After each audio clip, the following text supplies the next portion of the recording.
ای ساکن جان من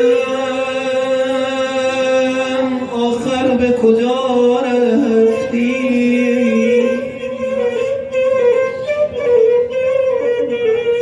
در خانه نهان گشتی یا سوی هوا رفتی؟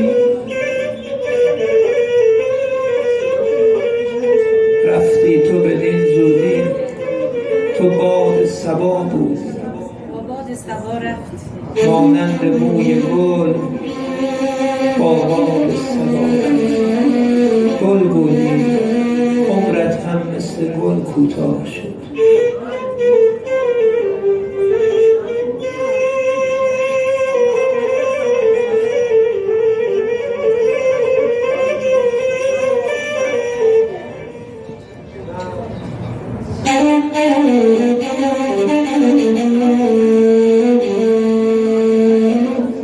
نه باد صبا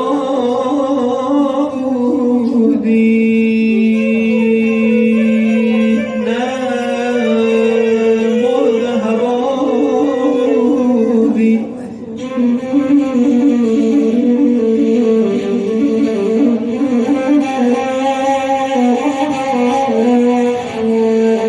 از نور خدا بودی،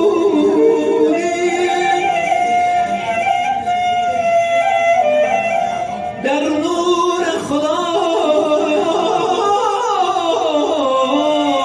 رفتی.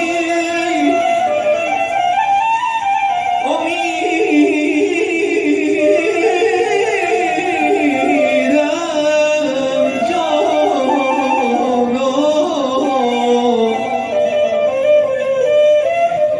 از نور خدا بودی.